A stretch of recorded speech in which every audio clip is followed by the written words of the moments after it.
everyone there was so awesome. See, that got a lot in live.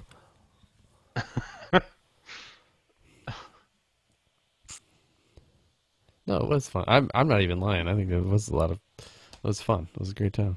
Yeah, definitely.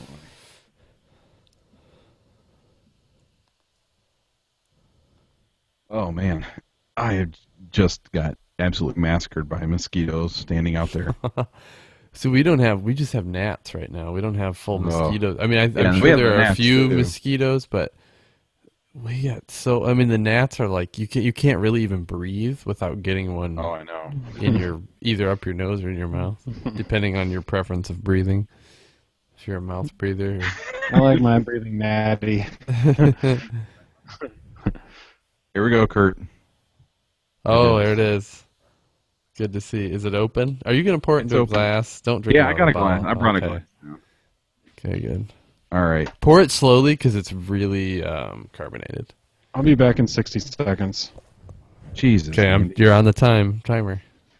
Holy cow! It is. Oh, Yeah, see, I told you. Pour it slowly. It's It's over carbonated. So Mm. that's one of the criticisms of it. This is awesome. Oh. Don't die. If the Mangione Stout kills you, we are in trouble. oh man! I did not want that to be my first taste. Don't die. Foam. Oh, that's really good, Kurt. Oh well, mean- let that go away and then actually take a drink of it. So here's that's how much foam. I even told you to pour it slowly, and you must have just dumped it. How long is this going to take? It might take a while. Lick your finger and stick it in there. Oh, you do the nose grease. Oh, you could do nose grease, yeah. Oh, look at that. That's gonna affect the flavor. The nose grease. Actually, That should be in the apparently name I too. wasn't very greasy today. Oh, Man. no, I've got a more appropriately poured version. We we were over at a barbecue tonight. The one barbecue where the people that invited us last fall, and I was there, and we were standing around the fire, and the one guy says to me, "So what do you hunt?" And you got invited back for the second year? That's Yeah. good. Yeah, Did we you were see over there, Did you see vagina? but we were Kitty. we played bags. That was a lot of fun. They don't call it bags though, do they? They didn't call it anything. They call it cornhole. No, they didn't call it cornhole. Oh. And then we got home, and our local law enforcement was fishing. Was what? Fishing, Fishing. or bitching? Fishing. Oh, No, kinda we have cut there's it. like a state or like a county deputy or something like that we know, and so I let him fish because I know that it's probably a good idea to have law Keep it- enforcement on your side for some reason. Keep him on your side. That's good. Yeah, and then a lady that Tawny works with happened to be quote unquote in the neighborhood. So she Oh, I love country life. Yeah. I envy your country life. so they wanted a tour, so we had to like do the full walk, The back 40. yeah. So I don't want to be like what's Corey? He's downstairs in the basement doing his internet broadcast. He's got his tinfoil cap on. Which they equate to ham radio. right. I don't see you guys need a bigger antenna, don't you?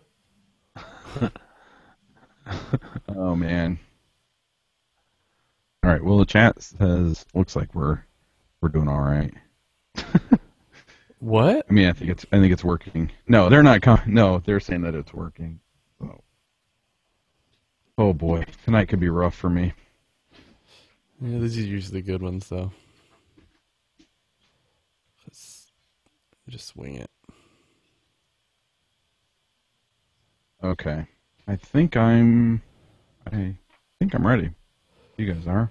Let's do a quick Sure. sound check. Check. 1, Hello. 2, 3. Go ahead, Kurt. Sorry, Check. 1, 2. Andy. You want to go real quick?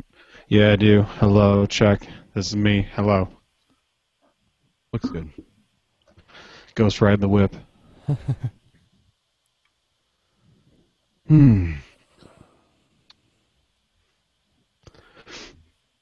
Yeah, I felt like I kind of wasn't very organized with our notes or anything, like the show prep stuff. So I think we'll be able to fill yeah, it. it's when I have a busy weekend, it just really throws me off. I much prefer to do nothing. You and me Much prefer both, to like man. have to mow and stuff like that. Like it gives me plenty of time to collect my thoughts and. All right, I'm gonna Did try you to. wait? Hold on. It's going down a little bit. See? Yeah. Wow. You must have got that one. Might have just had a little extra froth in it. Some of them, because of the way they're carbonated, it's hard to get them all even. Because they're bottle carbonated. It's like a root beer float. I know it does. Oh man. No, it tasted. The foam tasted good. Oh, that's good. Then the beer should be even better. Yeah. All right, you guys ready? Yep.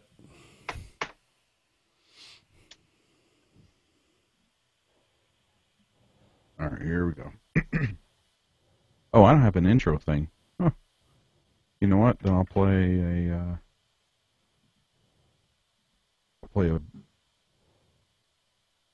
Intro thing. No, I'll play like one. I have Andrew Bellison. Oh, cool. I'll play that if I can find it.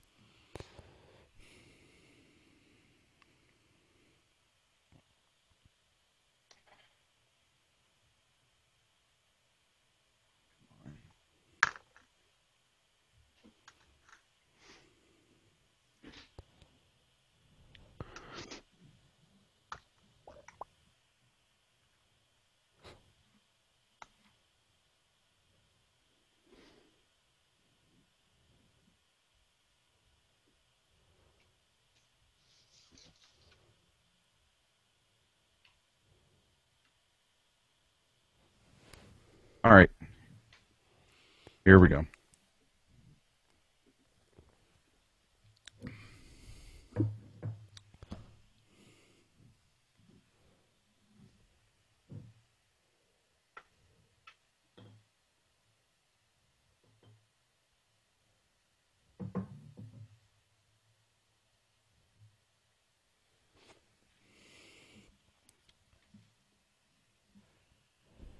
This is Andrew Bellison, the voice of Wrigley Field, and you're listening to the IVND podcast.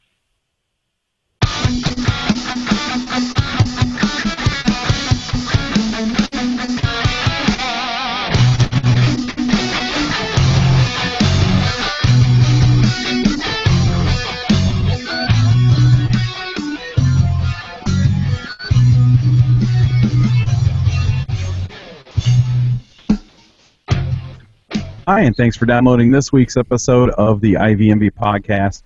I'm one of your co-hosts. My name is Corey, and I am joined by the other two hosts of this podcast through a Google Plus Hangout. Hey, it's Andy. Ian Kurt. You know, it always times that as soon as I get done talking and there's that pause, there's a guitar squeal.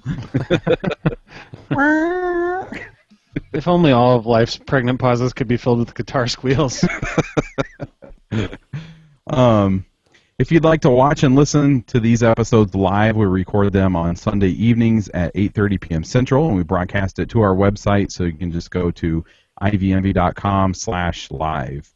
And, we had our Iowa Cubs meetup, and that was the most fun I've had in a long time. Yeah, it was a good time.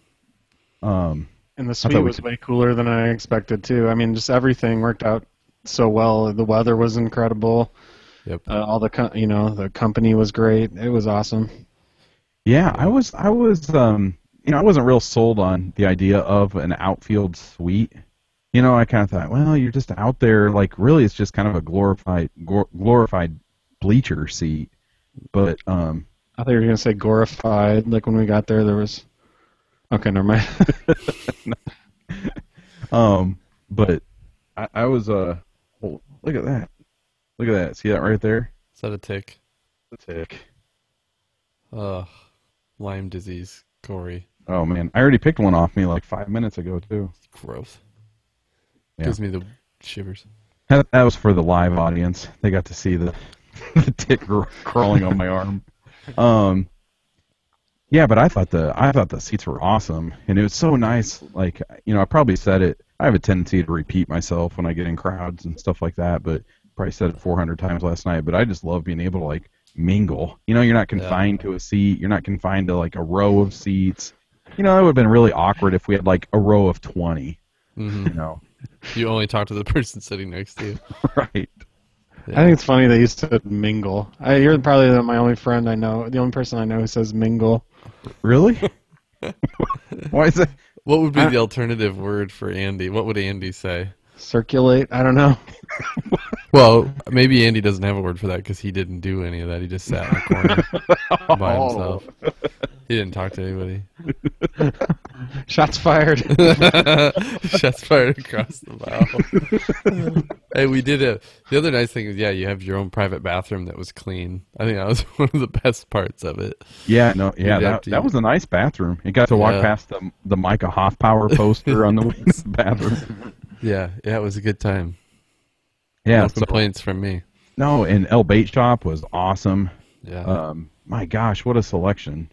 No kidding. It's pretty intense. It's almost overwhelming.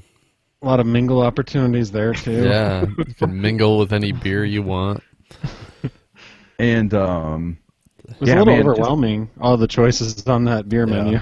Yeah, yeah, it was.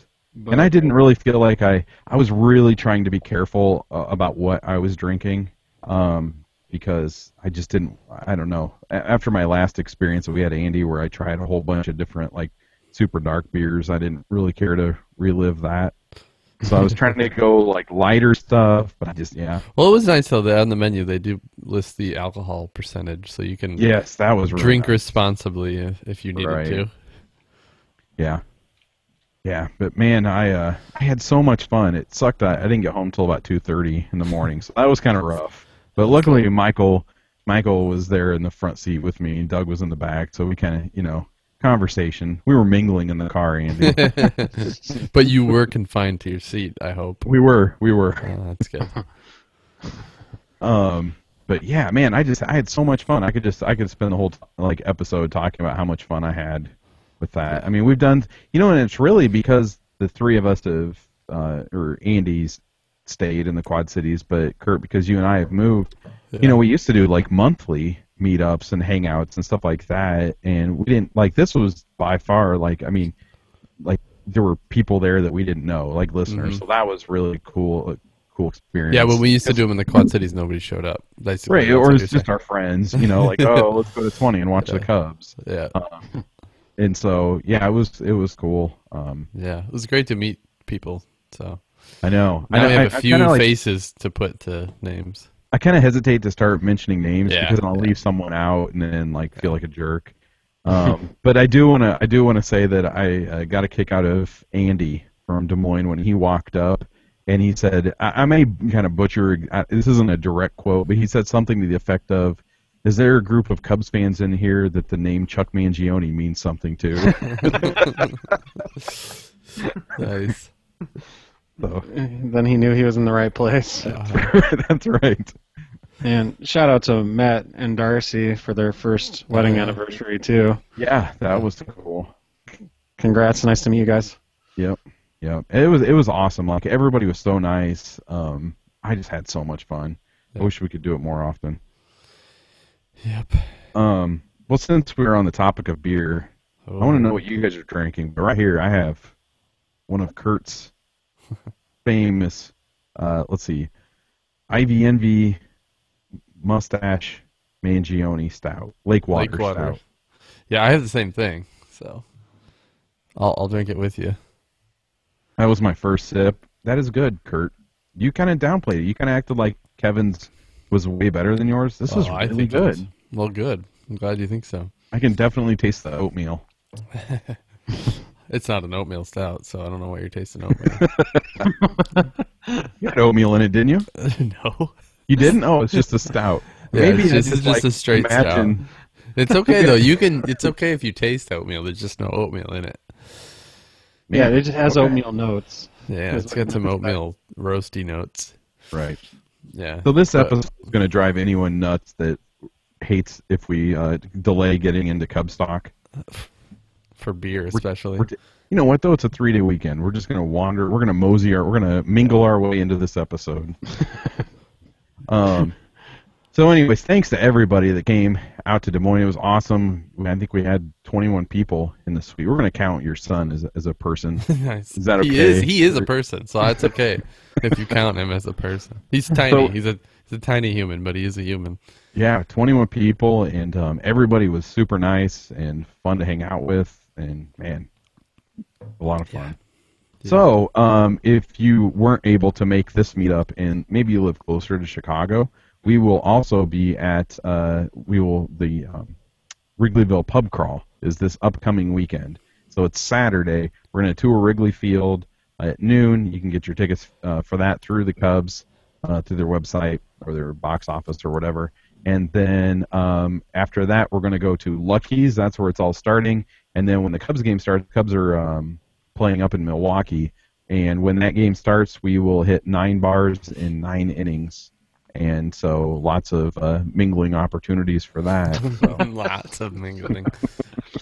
I do have a request, though. I won't be there, unfortunately. But if you guys could ask, can you ask to see the tee on the Wrigley Field tour? Yeah. We'll have to make sure we get pictures of definitely.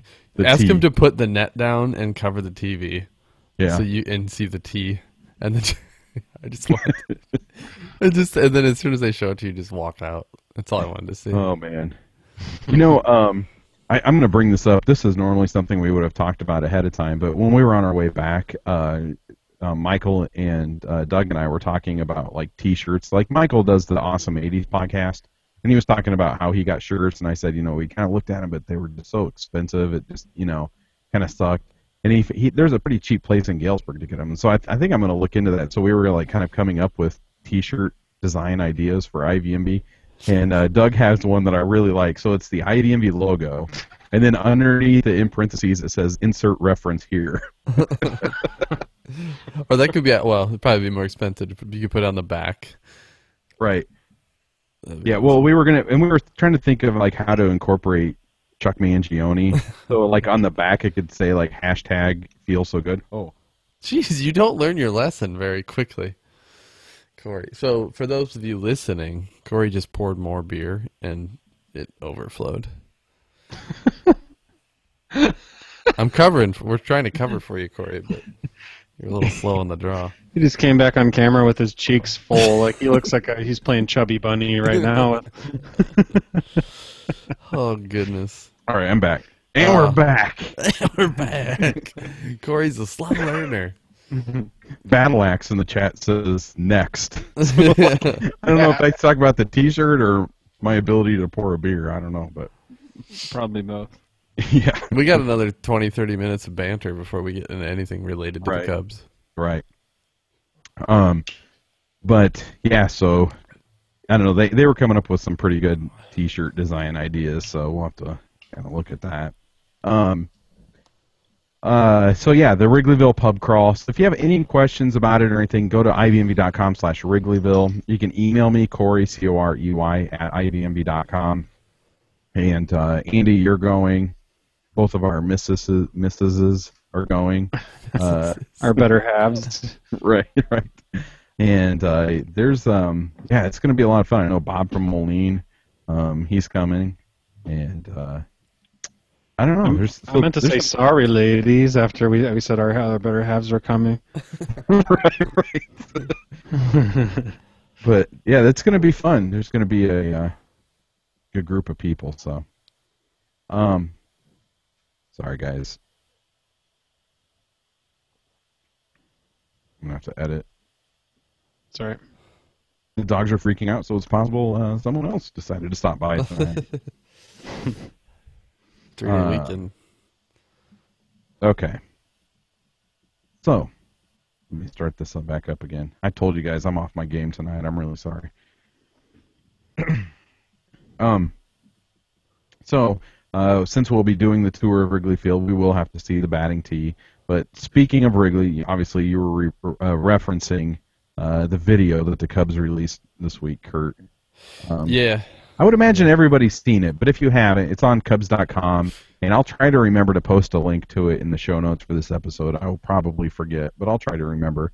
And I kind of had, I'm interested. I mean, we didn't really talk too much about this when we were hanging out yesterday, so I want to know your guys' opinions on it. But I kind of had mixed feelings.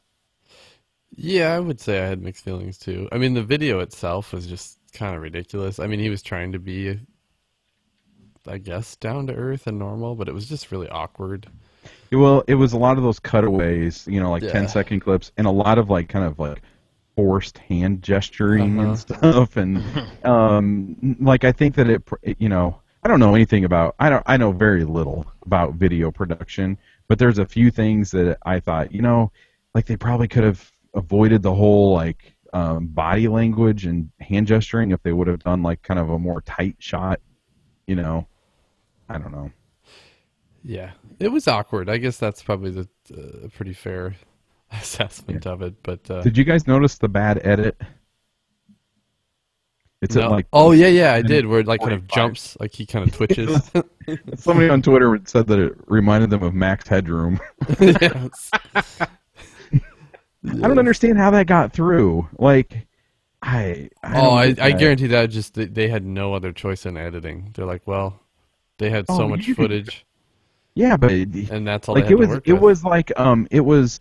It was basically the shot that it was on, and then it cut to a second one really quick, and then to a third one. There's no reason to have that. I mean, it was just a split second. So he didn't have time to retake that one. I don't know. It was a very odd edit. The whole thing was just odd, but he's just not a very good on-camera personality. No, and I've met Ricketts in person down in Peoria, and he's very I think that I got a very good impression from him just because sorry, I'm throwing out the dog kicking my beer bottle around. No, but when I talked with him in person, he was very friendly, kind of down to earth. I think he does better, kind of one-on-one or small group. He's just, I don't know. That was my impression of him. This doesn't really seem to I think maybe Theo could have done something better. Oh, I bet Theo didn't want to touch that. Well, no, and he shouldn't have. I mean, this is the place for him. But I don't know. He's just. Yeah, I mean, but that aside, I mean.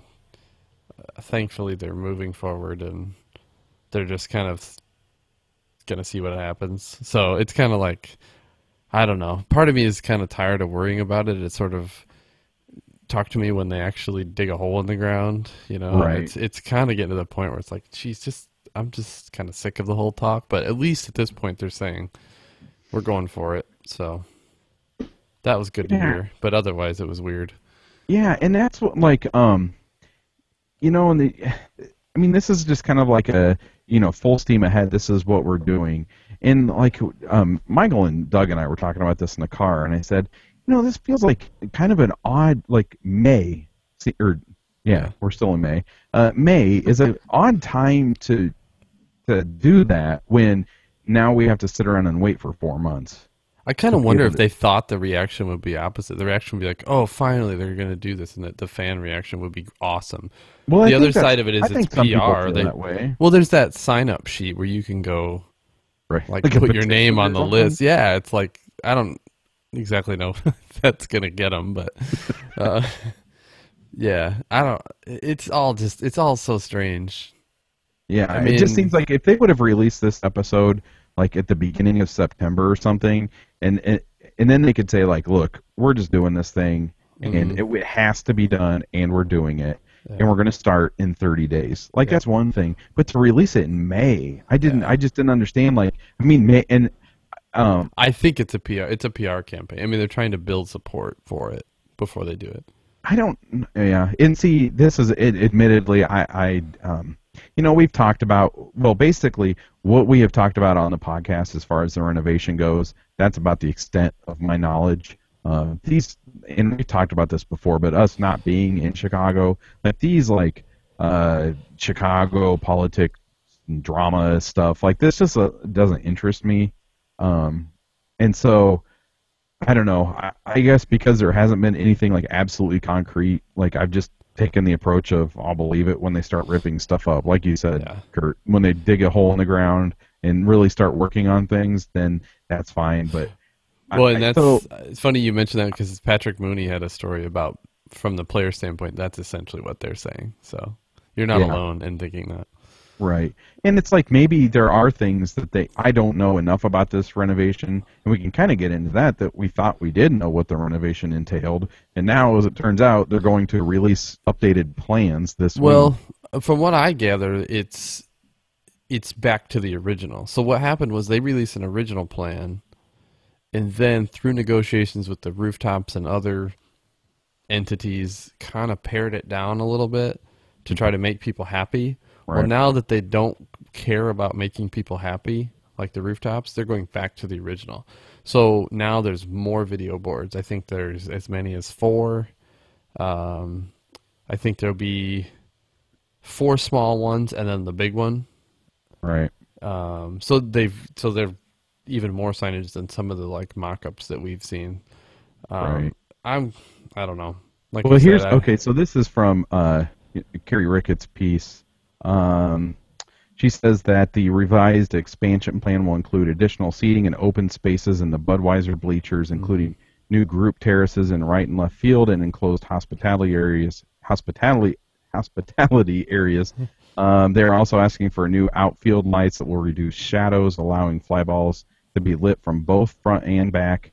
All lighting will be directed inside the ballpark and not outside to the community. Also, 4 additional LED signs of up to 650 square feet and 1 additional 2,400 square foot video board in right field would be added to the ballpark. And also, they're talking about the putting the bullpen underneath the bleachers, which that's something that I don't remember ever being discussed before. So it feels like they may be going back to the original, but they're also throwing a little bit more in here. Maybe. I guess I haven't actually compared the two, but I think for the... Well, they haven't officially released like any mock-ups or anything. No, but I don't think it'll be too far off from the original because they got the approval on the original, so they're making some changes going back to the, I guess, the city and the historic society or whatever they're called, with a new plan that'll be slightly tweaked to get approval on that.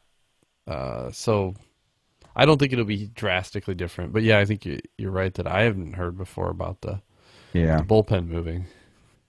For a second, I'm going to be critical of this ownership and what they're doing with this. What's that? They said you're allowed. Okay.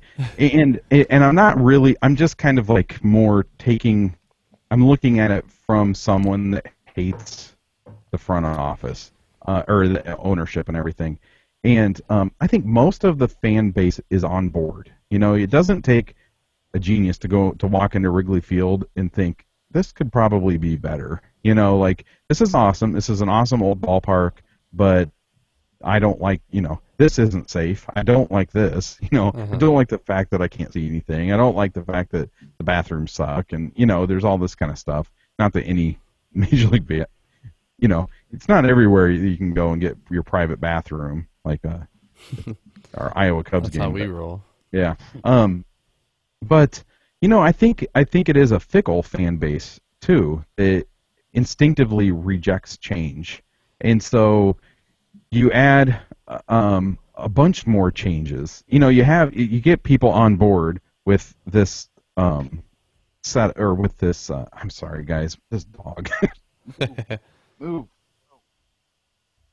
Gosh, his collar got wrapped into my chair. It was like yanking me around.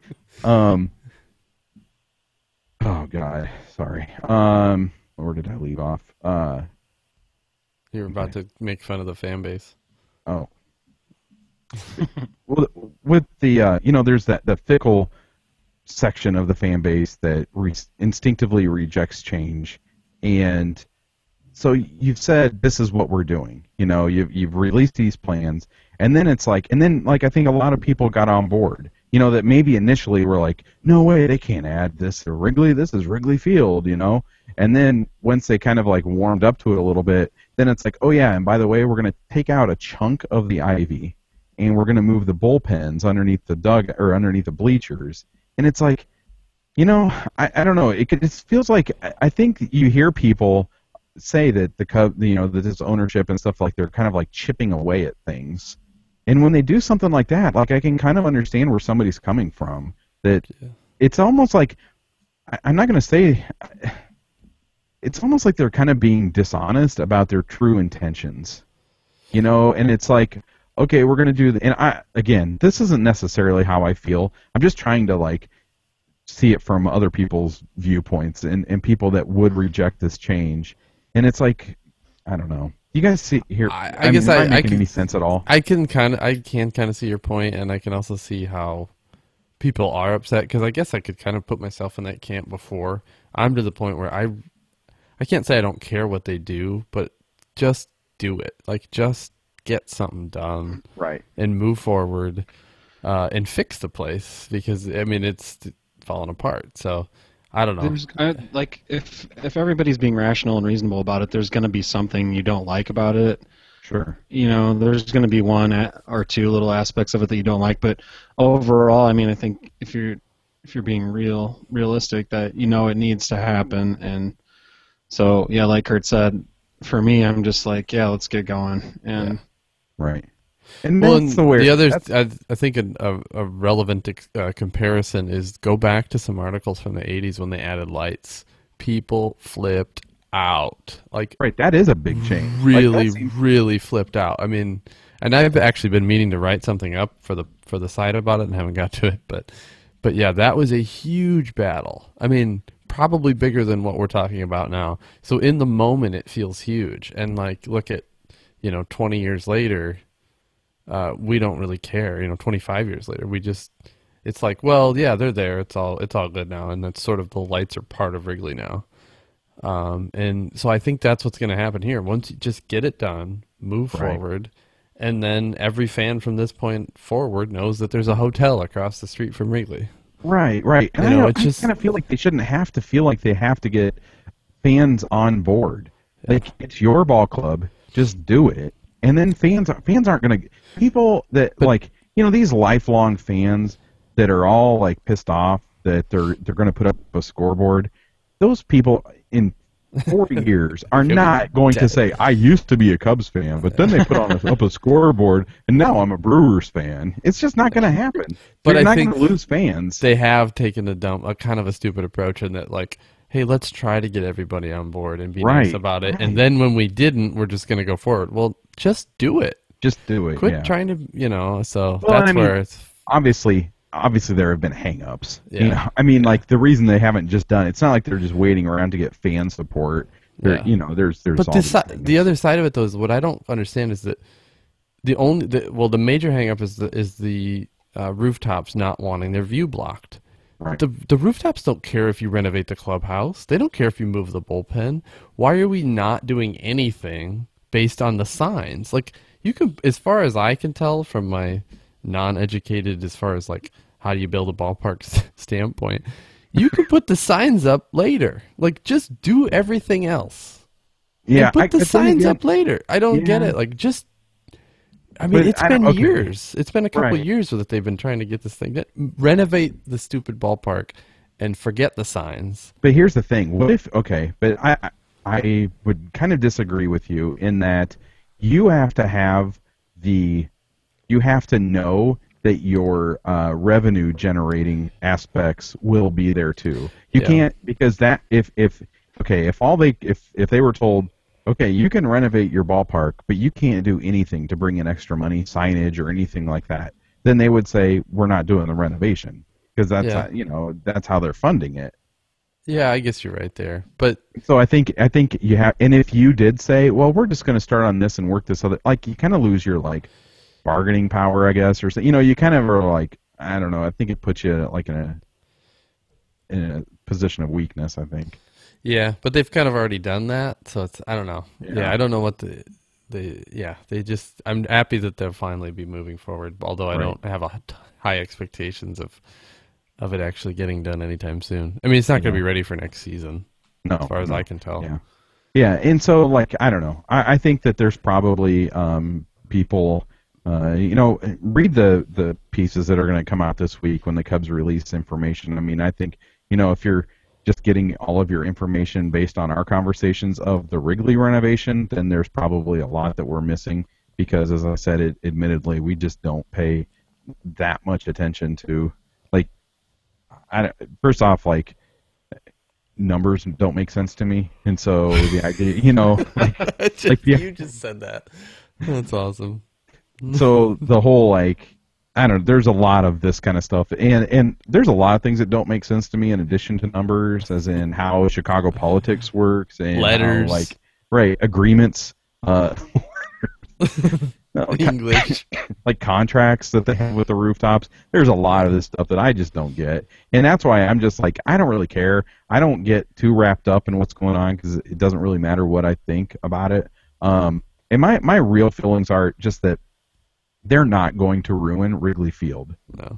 And Wrigley Field cannot survive the way that it is now. And signage doesn't bother me. Changes don't bother me.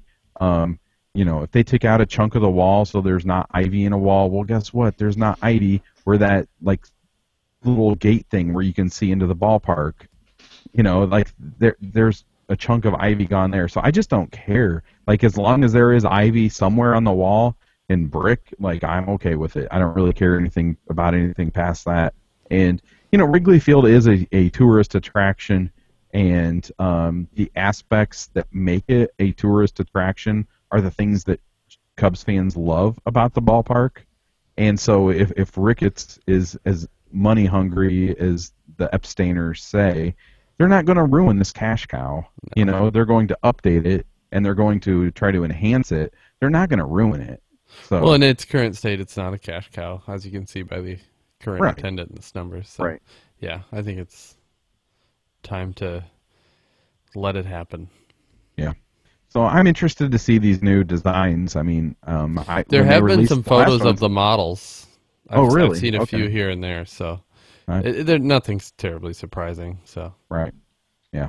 Yeah. It's time to do it, and I get that. I think that if the Cubs weren't faced with these battles to try to get it done, I think they would have started in this last off season. So it's not like they're dragging their feet, thinking like, "Oh, we need to get more fans on board with this." I don't think they care, and I think what they're probably kind of hoping is that added fan support and added fan outrage. That look, let these guys renovate their own building and let them improve. And one thing I really liked about sorry, I hope to get off this topic, but I liked that they focused on the T-ball thing, but I think that there's a lot of other things they could have talked about, as far as Wrigley being in need of renovation. And I'm really looking forward to this tour that we're doing of Wrigley next Saturday because I really want to see it. But I was on the way back from Des Moines yesterday. Michael was talking about how he'd done the renovation or the tour of Wrigley Field in 2003, and he was talking about a lot of the things that he saw that were also in more like player things that affect players, not necessarily fans. So I don't know. I kind of think that I wish that they would have. I think it's in a way him showing Ricketts showing the T-ball thing. It was kind of a how can we compete? How can we bring in top talent when this is what we have to offer?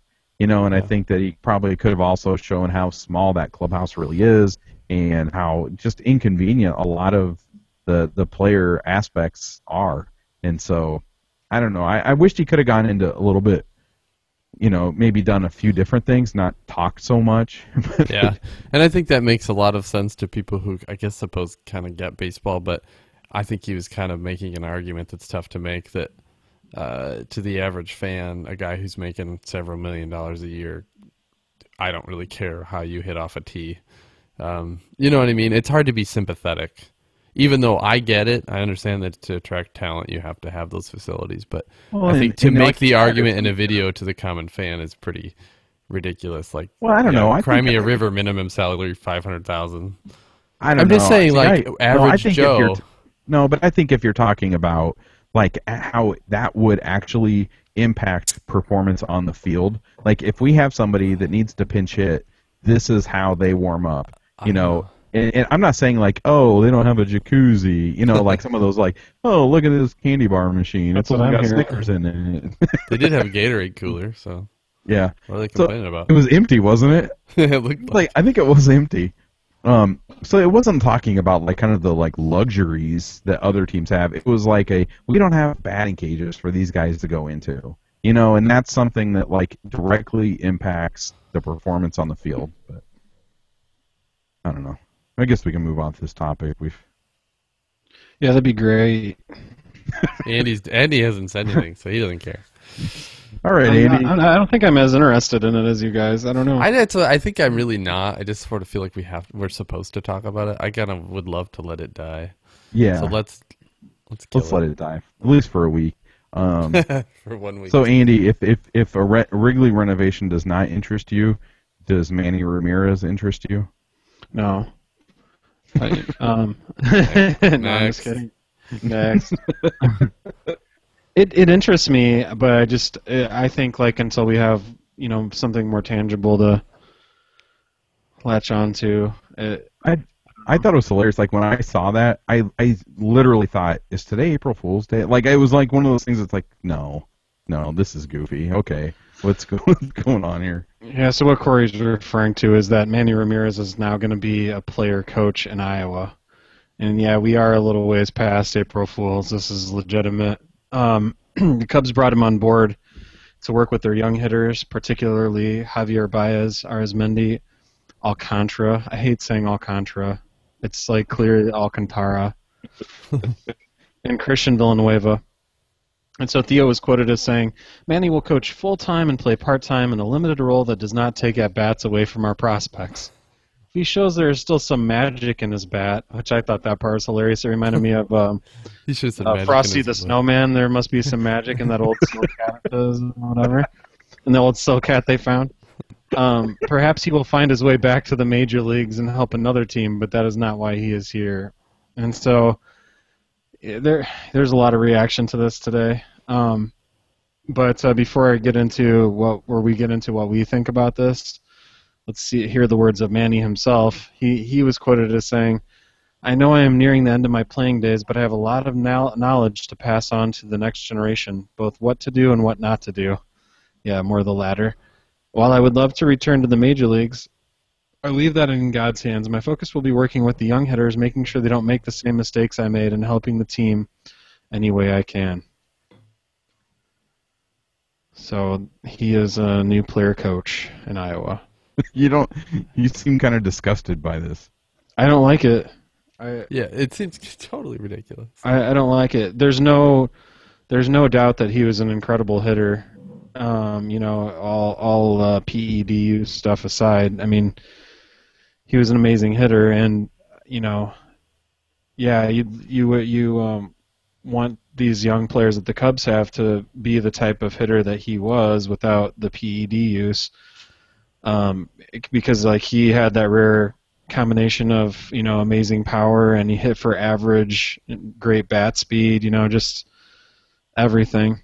Great hair. But I mean, he did so many stupid things throughout his career that no matter how repentant he is for all that now, I just don't think like a guy with that litany of terrible things that he's done should be allowed to talk to these young players. Yeah, I would totally agree with you. So, I mean, the guy tested positive for PED use 3 times, and that only brought 2 suspensions. I mean, do you guys remember when he pushed the story about him pushing the Red Sox 65-year-old traveling secretary to the ground for not getting his ticket request he requested like 16 tickets to a game. Look, everything that you guys are saying, the bad things that he did, that's what he's teaching these players to not do. Don't push old ladies. Right. If he was not there to tell Javier Baez that, who knows what can happen in 4 or 5 years. Because there's nobody else to teach him that. But okay, so What in the heck, like, prompted this? Like, did he I reach love out to it. I think it's a Theo, great or idea. did Are you I being think Theo reach serious, out to I him? think Corey? it's amazing. You're being serious. I don't think it matters. I don't think it either, but Okay, no, I that's do why think it that matters. illustrates I the point. like It it. doesn't I like matter. it. What's the point? Here's what I like: is that he can coach. I mean, here's somebody that, is at the end of his career. He's obviously learned a lot. Like, yes, he tested positive for PEDs, and I'm not a Manny Ramirez fan in any way, but Did he ever learn from it? well, I don't. He did after the third time. Yeah. Well, now that he can't play anymore, he's like, oh, sorry about that. Well, like, Yeah. okay, but maybe if he was using now, maybe he would be good enough to play. And so this is just an indication that, it's He like, probably will be using as soon as he gets to Iowa. He's going to see the slight little tiny light at the end of the tunnel. I think here's why I like it. I think that it's somebody that has actual. It's not a hitting, like, he's not your typical hitting coach. That really probably never actually experienced success for themselves on a baseball field. At a high level, and so I think that taking someone that did experience success and obviously knew what to do, I think it's a good idea to have. I don't disagree with your assessment, but not Manny Ramirez. Like, get a guy who's successful. Get, Bill Miller type, but not Manny Ramirez. But Epstein has, connections to Manny Ramirez, and yeah, I think. And here's something else to consider: who would 21, 22-year-old guys coming up? Who do they remember? Bill Miller? Not at all. Like, that's like, but do they know who Manny Ramirez is? Yeah. as far as I'm concerned, though, when you hire a guy to play for your team, it doesn't matter. Like, yeah, I don't know. I know that that's not completely rational, but I don't think you need to be taught by your idol. Like No, but I think you'll also have someone that can. I think that it would be like, okay, do we really want? I mean, I'm not like criticizing your choice of Bill Miller there, Kurt, but I like the idea of having. First off, I like the idea of having someone that probably had the same future and the same skills and everything ahead of them at that age. I did not word that right at all. Like that was in a similar situation that these top prospects are in now, and have the same skill sets, and I don't know, just someone that's been there and can help them with in similar style hitters and things like that. I just think it's a good idea. Like, I don't really understand the whole player aspect of it. I think the playing is going to be very limited. Yeah, and like, wouldn't that just be like the ultimate flip piece if he actually plays really well and the Cubs were able to trade him? Trade a minor league contract, Manny Ramirez. But I don't know. I actually really like this. I just think it's something different, and I think that the younger players might respond well to it. And I think even though he's made a lot of stupid decisions, and he's just not. I mean, I think I would have a much different theory take on this if he was hired to be like their fielding coach. Well, yeah, of course. I mean, he's pretty terrible in the field. But I will say that this is a fairly low-risk thing for them to do. I mean, it's not.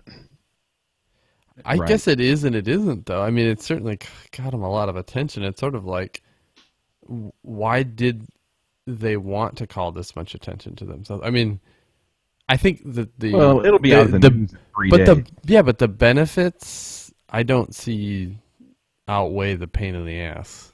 I don't know. I think the pain in the ass is limited because I think in 3 days everybody's forgot about this, and So he's wait a working second. with those guys daily. Did we just sit in Mannywood last night? We did. We did. We did. Sweet 208 is Like, I wonder. Oh man. We should have had wigs. Wow. We could have started something last night. I know. Um. Well, Baez hit a grand slam today, so we missed, I know. missed Great that timing. too. See how good he does. From He's already getting to work. He had just heard the news, right? And about Manny. Right. That was motivation. Yeah. Right. I don't know. I think Manny called him before the game, and that's what. Right. That's Gave him the one little tip he's noticed so far. He laid. Okay, here's the scene. Like Manny came in to the clubhouse. He laid his hand on Javi's Major League Baseball tattoo, and he felt like a transfer of power. Like a mystical. He felt a slight poke in his ass. He's like, "Whoa, what was that?" He's like, "Don't worry about it, son. You just got roofied with some PEDs." I like it. I think it's good. I like it. All right. Well, I'm kind of indifferent, but I don't really understand it. All right. Let's move on. I initially planned on kind of skipping this topic, but since we've been bragging him up for the last few weeks, I don't think we should ignore what happened this week. So, yeah, how about that, Edwin Jackson? Well, we just got done talking about how he turned the corner and he was starting to pitch like the pitcher the Cubs thought he could be when they gave him that slightly a ridiculous contract, I guess. So in the game the other day, he allowed 8 runs on 9 hits with 2 walks and 3 strikeouts over 4 innings. And he just got pounded, and he wasn't sharp. And it sounds like the Padres kind of came into the game with the game plan of, hey, this is a guy who attacks the strike zone, so we're going to be aggressive and make sure we make him pay for his mistakes. And boy, did they ever! And so, I mean, even with what we said in the last podcast, we knew that there would be a game or two like this, still, and so. I think he's still. This sounds like psychosis, but he's still going to be all right. It's just. Well, the percentage of good outings is still better than bad. I mean, it was a really bad outing, but it was one bad outing. I just think it was funny because these last few episodes were like, look at this, look what's going on, and then I was like, but he had let's talk about the good things, Edwin Jackson. But he had like 5 or 6 pretty good starts. I mean, 5 or 6 good starts is worth praising. Right. Pitchers aren't going to go out and look great every start unless their last name is Samardzija. Get out of town. I knew where that was going right when you said pitchers. You can tell by the tone in his voice when he's about to talk about Samardzija.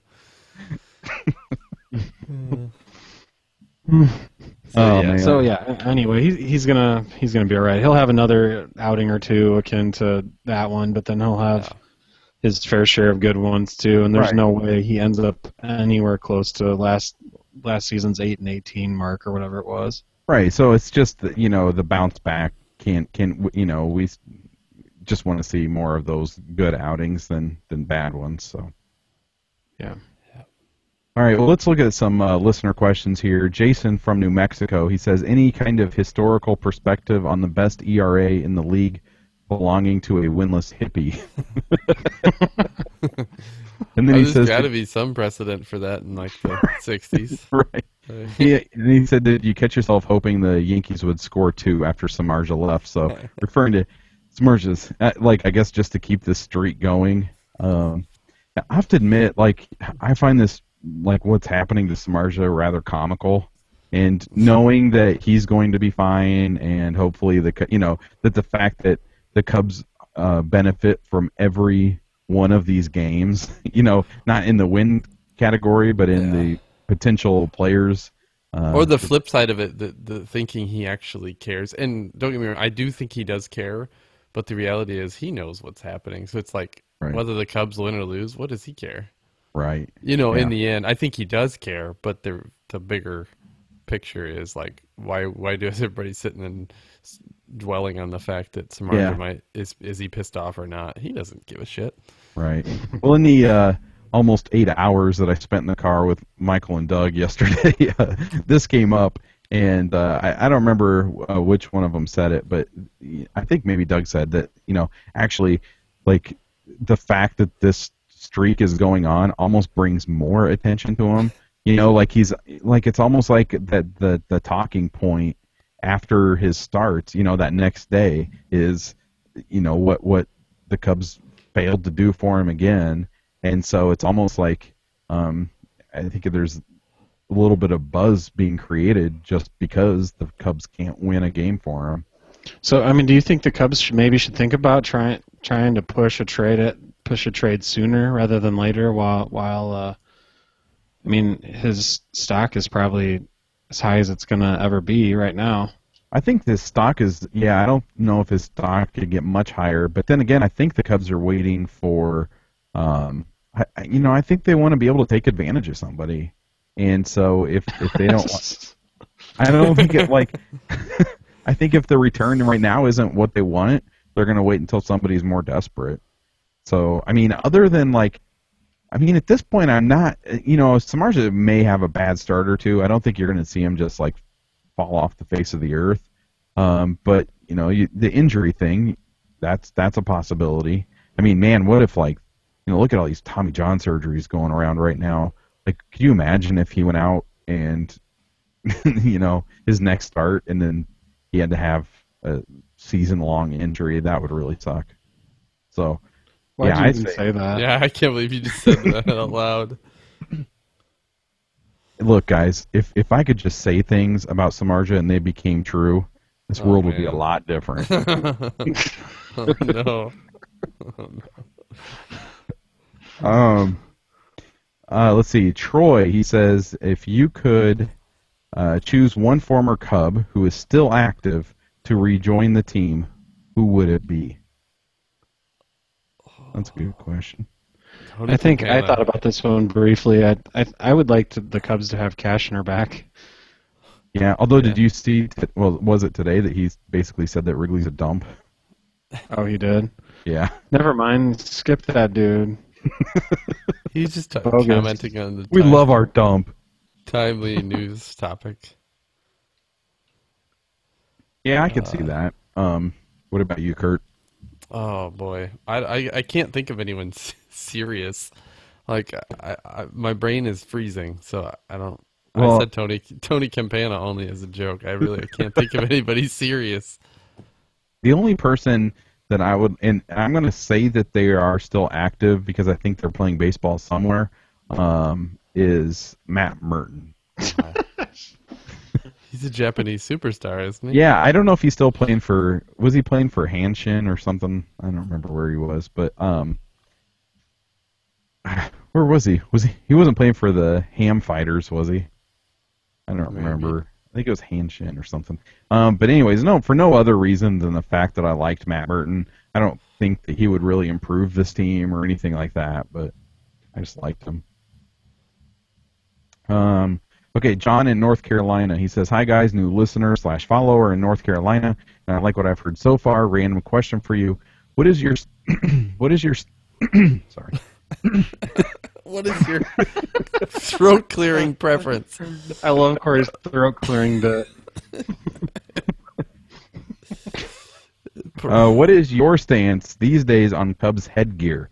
I've had to give up on the official on-field 5950 models. Ever since they started making them out of polyester instead of wool, they don't shrink. And well, I'm not a professional baseball player, rapper, or skater, so I think they look pretty ridiculous on me. This is kind of sad because there are some pretty decent or some pretty cool throwback / Cooperstown hats for the Cubs that have come out this year for the decade homestands and Wrigley's 100. Not for me, though. For the time being, I'm sticking with the low-profile franchise 47 brand Cubs hats. They have some pretty cool designs and variety. Anyhow, I thought it would be interesting to get your take. And I emailed John back after he sent this in, and I said that, this question is what the IVMV podcast is made for. These are the conversations. I have the most to say about this than I do, but these are the conversations that we used to have back in the old days, and now we actually look at things before we record and stuff, and it's just, I don't know, we need to get back to this kind of. But by initial assessment, I'm guessing John is very similar in age to us, right? Because he still believes in bending his bill. Yep. So, which is why he would wear the 47 brand. He wouldn't wear those if he went for the straight bill. I'm not even so much. For me, it's not even necessarily the bend of the bill. I mean, it is in a way, but they're just so boxy. Those 5950 and they the go other hats, like straight up for a mile. Oh, here we go. And then they're. Oh, do you? Well, I mean, you guys are kind of into slouch style, aren't you? I like a little structure in my cap. This slouch style, you mean like this sort of like broken in, faded kind of right look? where it sinks down. Well, first of all, Corey, pull it down towards your glasses. Down? Yeah, I don't know. I don't even know how to go. wear these kind of There you hats. go. That's it. That's it. That looks hilarious. It should be. It should Justin be. Bieber. Yes.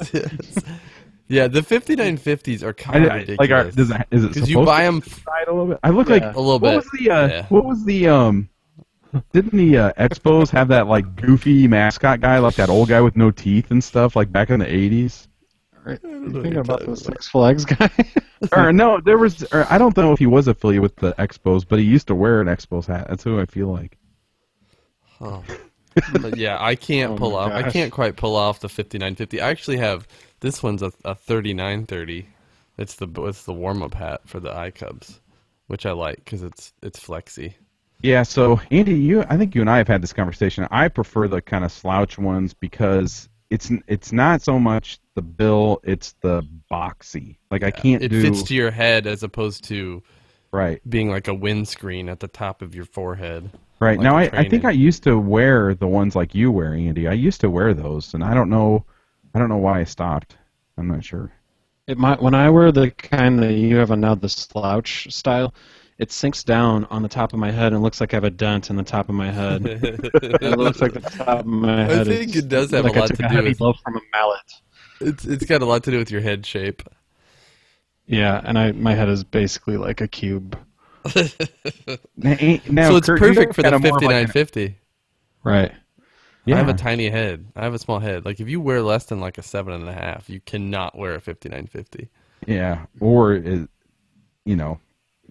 like John said, be a skater or a rapper or professional baseball player. The sticker, the hologram stickers are still on the bill, and the bill has not been bent. See, so when hats started kind of going that way, what I was doing was, and I got this tip from a friend of mine. I was living in California at the time, and what he did was he would buy the regular hats, and then he would like with a knife like cut out all of the like stuff, like the plastic that gives it the shape. And so I did that for a while just because it's like I didn't want the big boxy thing. But like some players, like remember Sean Marshall? He used to have a hat that kind of like was a little more. I think they have special connections. They can get different hat shapes. Yeah. But see, I'm passionate about my hat shape. I would want to get a Tennessee Smokies official 5950, and I'm just too scared to do it because they're like $30 now. You would. I'm gonna look. I would. I like it. I like the red, white, blue. You'd wear a 5950. Well, that's what I'm afraid. I'm afraid I'm gonna look you... like an idiot if I buy it. But I really like that hat. And like the thing about these hats now, even if you bought one, like Andy, let's say for you, like let's say you decided you liked this, like these bills are really like not made for bending like they used to be. I was wondering that about it, like if you could bend that if you wanted to, and you can't. I don't know. They would be. You have to pee on it first. Yeah. Which, by the way, since we are using the Expos hat as a prop, we'll shout out to Ian from Montreal. That is a good hat, though, because that's what the Smokies hat looks like. It's a TS. Yeah. Okay, let's move on here. That was a good topic. Yeah, it was. Let's get more of those. Taylor says, considering that as of today, this is from a few days ago, considering that as of today the Cubs have the second best run differential in the NL Central, do you think the Cubs will start winning more close games, or will they start scoring less runs? Wait, I have to wrap my head around this. Andy, we were talking yesterday at El Bait Shop, and I did update our website with a run differential standings on the right side. So if you go to ivnv.com, you can see where the Cubs stand in the NL Central in run differential. Probably a little bit of both what Taylor said. Probably they're going to win a few more of the close games, but they'll also, there won't be as many like crazy spikes in run production. They'll kind of level out, I guess. Yeah, I think that I think the Cubs are going to win more games in the next month or 6 weeks. I mean, the schedule does lighten up a bit for them, and so I think we will see them scoring more runs. And I don't know how much that will have to do with like the Cubs have. I think right now, before today's game, it was -5 run differential, I think. So it's not like I think if they start winning more games, it's not like, oh, well, we knew this was coming because of the run differential. I think it'll be because they're playing teams that aren't quite as tough. Yeah. Peter says, how much longer can we tolerate a second baseman who bats sub 180? Talking about Barney, in case you're wondering. Insert Darwin Barney reference. He said it's like having two pitchers in the batting order. Oh, man. Yeah, Barney's bad. It's been rough. I have a hard time feeling. I mean, I don't want to be too hard on him because I don't know. I just liked what he did to get where he was. Right. And now it's kind of hard to see him just kind of fall off. But he's what he is. He's on his way out, and it could be a non-tender type of situation. Yeah, and I think I think we will tolerate it as long as Javier Baez is not ready for the majors. And as soon as Javi Baez is ready, then we will no longer be able to tolerate it. I think Darwin needs a change of scenery. Yeah. He's better than 180, and he's a Gold Glove winner, so right. he's going to find a spot somewhere. He's one of those guys that you can't really criticize either. Yeah. He's just not that good, but you have to appreciate what he does and what he worked hard to be as good as he is instead of just getting it. David says, David from Virginia says, what team do you see as the most likely destination for Samardzija and why? And what do you want to see the Cubs get out of this deal? I don't know that much about it, but I know that a couple teams have been mentioned in connection to Samardzija, that are interested, and that would be the Blue Jays and the Giants. But apparently the Blue Jays have several good prospects, and they have a guy pitching in the rotation right now. I think his name is Hutchison or something like that, and he's pitching well, and he's been mentioned as a player the Cubs kind of would like to get, but that they probably wouldn't be willing to give up. So other than that, I don't know much, but I would imagine that they would be looking to get at least two good prospects for him. Yeah, I think they need one of those guys. I mean, however many they get, they need to get some young pitching out of the deal. But at the same time, I would expect them to really make a haul. For what Samardzija has going for him with the team control for another year, I would hope it's better than the Garza deal, although the Garza deal is crazy good. So I would be looking for that kind of return.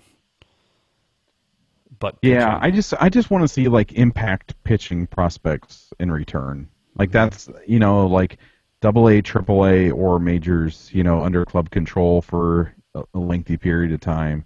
That's basically what I want. And that's what I think the Cubs want, and so that's what they're going to go after. Yeah, and I think it's going to be tough to get what you'd expect out of him because other teams aren't going to want to give up every prospect they have. So it's going to be interesting. Yeah. Michael from Colorado, he says, which Cubs logo is your favorite? I can't exactly take this team that seriously, so I'm not asking any serious type questions. That's funny. So. Does he mean like the history of Cubs logos? What's the? Yeah, let's go with that. I think that's what he meant. I would probably go with the old bear face. I'm not the like new one with the like chipmunk looking one with the chubby cheeks. The old one that's like from the 60s, I think. Okay. Yeah. Like that they would have worn on their sleeve With like or the something. blue and tan. Yeah, yeah. face. I like that cub face, and I also like. I think they still use it, but like the full bear walking in the sea. Ooh, man, I do not like that one. Oh, I It's do. like, I like that one too, Kurt. Yeah. oh man. I'm a graphic It's like designer my though, Corey, so you don't you're wrong. the full bear. I don't know, really. Shots fired. I'm going after both of you tonight. No. I kind of like the. Corey probably likes the old cartoony bear with his head poking up over the cubs. Oh, I know which one you're talking about. The orange one. It's ridiculous. Yeah, that is goofy. As far as like, I really kind of like the logo that they have now, like their primary logo. You mean the C-Ubs? Yeah. I kind of like that one. It's as not far bad. as yeah, but as far as like kind of alternates and stuff like that,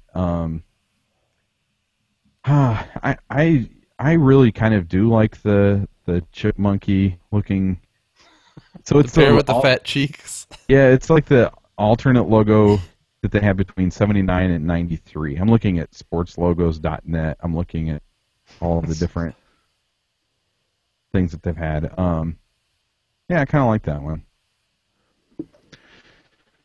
Even though it's like super played out, like I'm tired of seeing hats of it. I like the logo with the cub carrying the bat. Yeah. That Well, is a good one.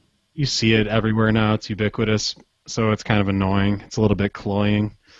I do But- kind of like that darker blue that it's on, though. Like, I think, they have those hats that are like a darker blue and then just that logo. I kind of like that. Mhm. Yeah. So that's the 1914 cap that they wore. Right. That's a Well, good and one. it showed up in on various uniforms too. Right. Yeah.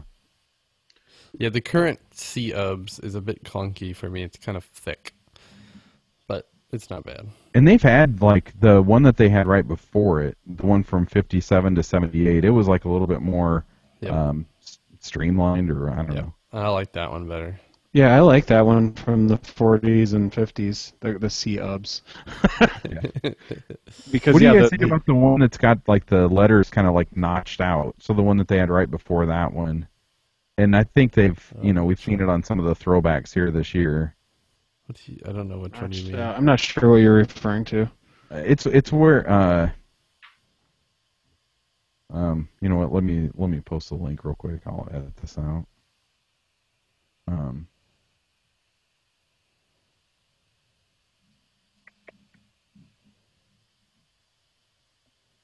Oh man, what about the cub front? There you go. Front on cub. What about the head on cubby that's yellow faced? That's the one that. So which one are you Isn't talking that the about? one you said you like? So see the one that's like if you go to their primary logos, the one right before the 57 to 78 one. Ooh, I do not like that little like See, I didn't like it at that first. little notchy thing. I didn't like it at first, but now I kind of do like it. 57 to 78. That one, that's the good one. I like that one. It's only partly because it's old and it has this sort of feeling that it was done by someone who wasn't a professional, which is, and I mean that in a good way. I like that. The C is nice and slender, which I like. It's not too chubby. The line weight. Yeah, the The current line one is weight. it's just a obese America Cubs logo. Yeah, you're right. There is too much fat. blue there, Yeah. and all the letters are very. There's not very much white space. There you go. Now you're talking. Anyway, I'm sure this is fun for the listener. With all, I think this is a You're gonna very have to visual edit. segment. Oh man. All right. Well, if the listener didn't like this, they will like this. Okay, so we do have some reviews to read here, and of course we play "Feel So Good" by Mr. Chuck Mangione over this segment. And I really did appreciate the Chuck Mangione discussions at the meetup last night. That made me feel Didn't happy. notice. Well, I mean, Andy said that when he walked up. You know, Andy from Des Yeah. Moines, and Doug said something at the end of the night that it was after you left, Kurt. He said that he was surprised that we didn't listen to Chuck in the car on the way there. So this first review is from Stitcher, and so if you listen on Stitcher, you can leave us reviews on there too. It says 5 out of 5 stars, and it's from Bluto1, and the title of this review is Sublime Wittiness. And it says, I can relate to these guys. It's like we're old friends discussing the fall of an ancient baseball empire. So, thank you, Bluto1, for that. And then Virginia Cubs fan leaves us this review on iTunes, and the title, it's a 5-star review, and the title is Of the Fans, By the Fans, For the Fans, and then in parentheses, Abraham Lincoln reference. So he says, Virginia Cubs fan says, strong opinions and marginal analysis is what IVMB claims to offer in its typical self-deprecating fashion on its website, and it does more than delivers. The Quad Cities Die Hard trio of Corey, Andy, and Kurt present a knowledgeable, passionate, and fun weekly podcast delivering commentary on the Chicago Cubs franchise, craft beer, and the mellow grooves of Chuck Mangione. And I do mean franchise. They will keep you well updated on minor league developments, certainly the most informative portion of the show. Regular and semi-regular features include Scary Stat of the Week, the Internet Muscle Flex, which is a look at some highlights of, in quotes, highlights of Internet commentary, and the listener favorite photo caption contest. Although this is not the place for exhaustive stat crunching, you will find superb and entertaining traditional hot stove type baseball discussion. So I love it that we had to get the one dig in at the end. I just love it that every great review has like, well, they're not that good at this, but no, it's very, very kind words. Yeah, I was about to accuse you of writing that one, Corey. No, I couldn't put something together that well, worded and everything. So, but these reviews, they do help us out a lot, and they help our visibility in iTunes and all of the other podcasting apps like Stitcher. So basically, they make it so that we rank higher, and if people search for terms like Cubs or Chicago Cubs, then we show up. So we really do appreciate that. And if you leave a review for us, then we will read it on the show. So let's take a break, and if you shop on Amazon.com, you can help support our podcast by going to ivmb.com and clicking on the Amazon image, the link there. It doesn't cost you anything extra, and it helps us keep this podcast going. When we come back, we'll read an Internet Muscle Flex. We will pick a winner for this week's photo caption contest, so we will be right back.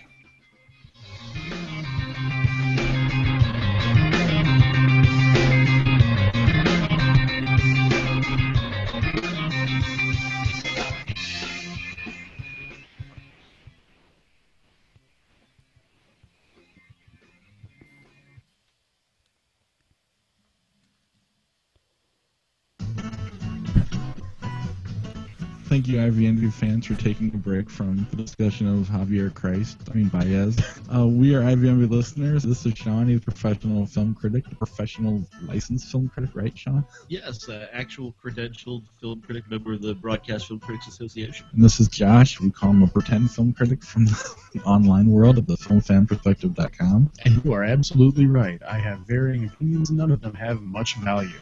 And I have their equipment in my basement, so I get to be part of this as well. He's Bob. I just hit record and make stupid comments. When you're done listening to the IVNV podcast, head over to iTunes, Stitcher, or IHateCritics.net and subscribe to our podcast. Find out what Josh thinks of Cameron Diaz's shoulder. She shows it in 2 places at 2 different times. She's got 2 of them.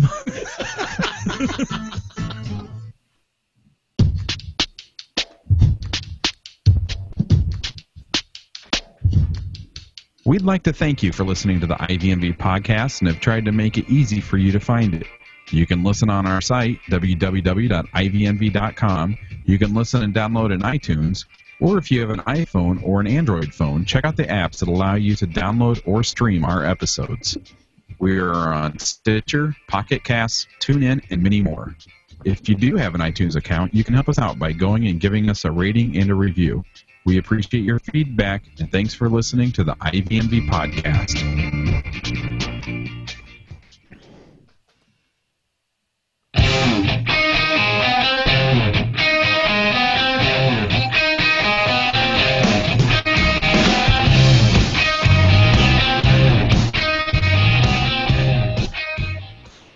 All right, so this is the point in the show where we read an internet muscle flex, and I think, Andy, you have one tonight. Is that right? No, I think it was Kurt. I do, Kurt. and it's short and sweet. This will be like the quickest internet muscle flex segment ever. And this is in the Manny Ramirez article, which is helpful to know. And it just reads, in other news, Bill Clinton has been hired to run the internship program. Oh. Flexed. Flexed. That's very like, late night opening monologue joke. Right. I'm surprised liked that it. you didn't dive into the whole renovations. Was it just too much to I handle? did, but it was all the same BS, and I'm like, you know what? I'm not gonna give them the time of day. I'm just so sick of them. Yeah, I mean, it was all the same stuff, and none of it was terribly flexing. Right. It was, Right, and it wasn't. It was predictable. Yeah. Same old stuff. All right. Well, let's look at this week's photo for the caption contest, and I don't know. This is perhaps one of my favorite pictures that I've ever found for them. And I wish I could give a hat tip to whoever. Somebody tweeted it out earlier in the week, and I thought that it was a funny picture, and I can't remember who it was that tweeted it. So if you're out there, good job. I stole it. So this is Ricky, and he's at the mound with Jason Hamill, and I don't even. They're just very close. I can't figure out how to explain this picture. Just go He's up in to his grill. ivmv.com/Facebook. Well, both of their bills of their hats are almost touching each other. Right, they're like overlapping. So it almost looks like the classic vase or face type of picture. Yeah, their mouths are about a Frankfurter's length apart. Like they're not. They're not too far apart. I said Frankfurter just for Corey's benefit. And you just won the photo caption contest. All right, so we ready for these? Yeah, you read some and then I'll jump in. I've got some from Instagram. And so, we post these on Instagram, Facebook, and Twitter. You can find links to all those from our website or search us on there. Go ahead, Andy. All right, the first one comes from Josephine. It says, Renteria, you're so cute. Jason says, you say bye first. No, you say bye first. No, you. I'm not leaving until you say goodbye. Well, I'm not saying bye first. Oh, man. Tim says, Ricky, these pretzels are making me thirsty. And it's a Seinfeld, Kramer, Woody Allen reference. Tom says, before they trade you, I'm going to kiss you goodbye. Doug says, oh, Ricky, you love me. And in parentheses, I love Lucy reference. Jeff says, give me some sugar, baby. And that is an Army of Darkness reference. I wouldn't have gotten that. It's been a while since I've seen that movie, but Yeah, I like yeah. Bruce Campbell. Scott says, who's a good boy? Who's a good boy? Yes, you are. And says, spoken like one would to a beloved family dog. Nailed it. Hoke says, if you beat Tanaka tonight, I'll tickle you. It says, if you beat Tanaka tonight, I'll tickle little Hammy. Oh, Corey, you were asking for it with this one.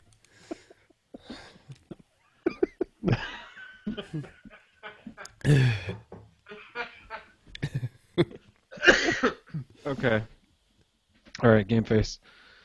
Charles says, your beard tickles me when you do that. Jason says, I want to give your penis a mouth hug in the locker room. I can't believe the way you just read that.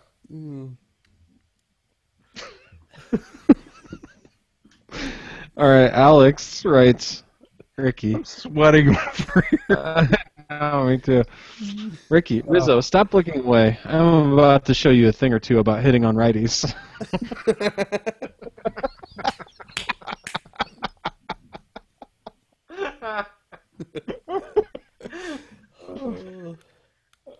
Oh man. Sorry. Oh man. Nick says, kiss me, you fool. Anthony writes, Eskimo kisses. Let me jump in with a few, Andy. All right, yeah, go for it. DeRose, these are from Instagram. DeRose says, Renteria, I like it when you let me start that over. Says, I like it when you rub your mustache against my mustache. And Perplexed Damage says, please let this be the kiss cam moment. And then I think we have at least one on Twitter. It says this is from Josh, and it says, Ricky, hey man, what'd you put in those brownies? I can't feel my face right now. Hamill, dude, you're so wasted. And then in parentheses it says marijuana brownie reference. I'll look through Twitter. I think that was the only one, but go ahead and pick it back up. And all right. Sean writes, next on WGN, the Cubs recreate the 90%, 10% scene from Hitch. Hitch reference. Hitch reference. I did not see Hitch, so I've seen it and I still don't get it. Justin writes, I don't care about the game. I want to kiss you. Jason says, who's daddy's big boy? Give us a smile. Come on. Clint writes, I love you. I love you more. No, I love you more. No, I love you more. No, I love you more. I love you more times infinity. And that's his happy couple reference. Dustin says, I'm going to give you 3 seconds to wipe that smirk off your face, or I will gouge your eyes out and skull F you. He just told me to take it in a different direction. That's a good change of pace from all the other ones so far. Terry says, no one puts baby in the corner. I got that reference. Jeff says, Rizzo, damn it, he is doing it again. Someone please tell old Renty that for one, he is not invisible when he closes his eyes, and two, he is still the manager of the Cubs no matter how long he holds his breath. And Jason, stop encouraging him. It's only our second game. Man, I wish I was back in San Diego. That's good. Karen says, we've got to stop meeting like this. Excuse me. Luis says, in all the animal kingdom, no species is more self-sacrificing than the Cabula sinus flippius, seen here preparing to regurgitate its tobacco and one-run lead to the white-headed Renteria bullpenia might blow it force. Nice. He should have put biology reference in.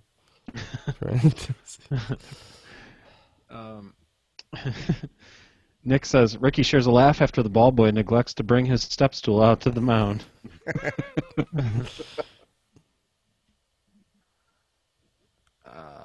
All right, so Rob says, to help keep his pitchers' morale up, Ricky has started giving his pitchers Eskimo kisses because it's the only contact they are going to get from a teammate.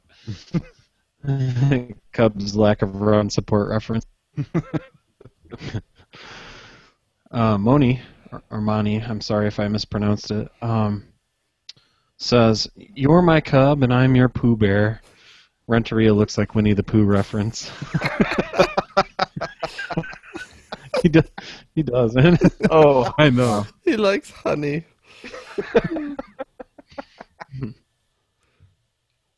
Oh my gosh. All right, a couple more left here, and then we'll call the day on the caption contest. Michael says, in a creepy ritual, Ricky requires his pitchers to spit pre-chewed sunflower seeds into his mouth and call him Baby Bird during the game. That's a pre-mastication reference.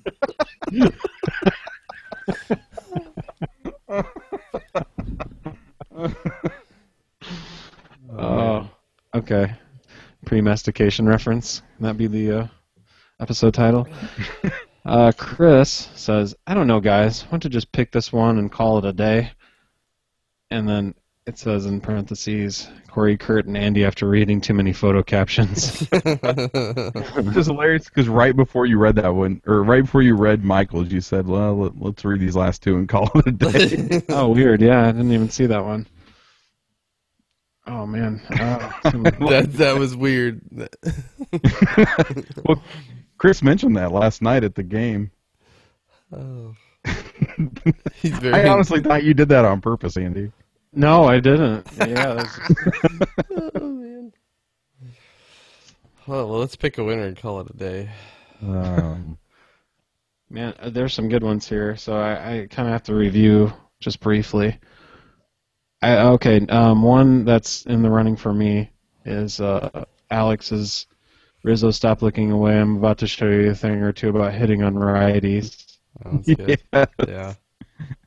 I like that one. Yeah. I'll go with that one. Yeah, I'll vote for it too, and I'll. I do like the Winnie the Pooh reference. Yeah, that was good. I would give my honorable mention to Jeff for the. He's not invisible when he closes his eyes. Oh yeah.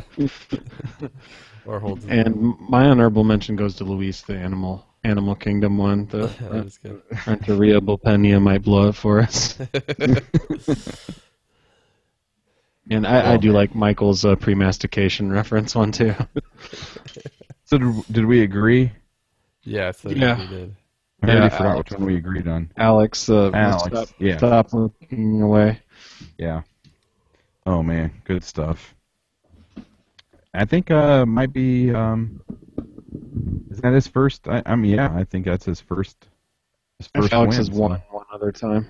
Oh yes. Yeah, I could be wrong. Okay. Well, if I'm right, then congratulations on your first win, Alex. And if Andy's right, then congratulations on returning.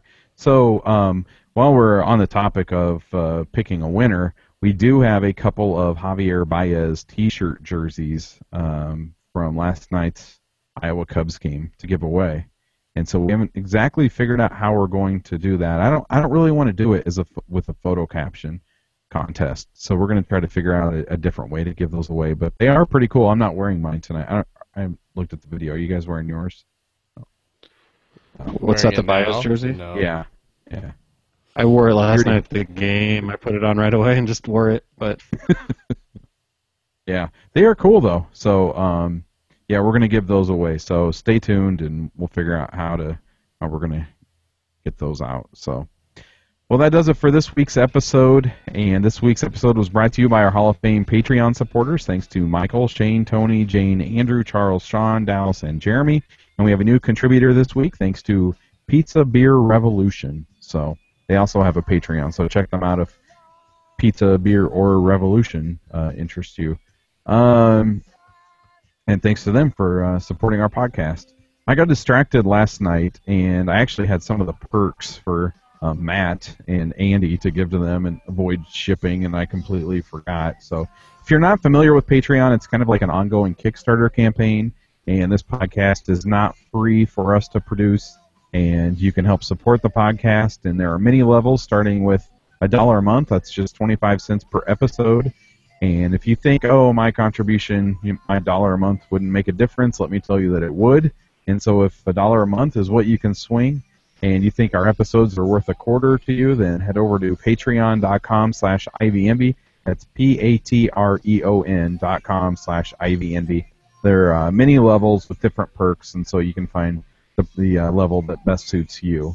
If you're interested in the in pub crawling with us around Wrigley this upcoming Saturday, head to ivmb.com/Wrigleyville, or you can shoot me an email, Corey@ivmb.com. The Cubs stay out west for another series this week. They travel up to San Francisco for a 3-game series, Monday through Wednesday. They have an off day on Thursday, and then they go to Milwaukee for a weekend series. And again, I just want to thank everybody that came to the meetup in Des Moines last night. Really had a ton of fun, and the whole thing kind of got me excited about the IVMB weekend at the lake.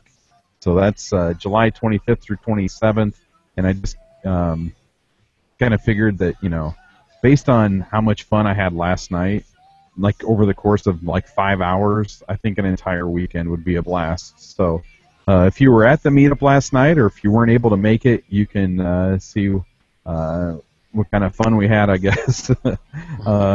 At the weekend at the lake. So it's about 2 months away, so you have plenty of time to plan for it. Again, it's July 25th through 27th. And so just kind of imagine last night's meetup, but with swimming, boating, podcasting, and Duffy's. So I don't think it can get much better than that. So thank you for listening and downloading, and we will be back next Sunday evening. And until then, go Cubs.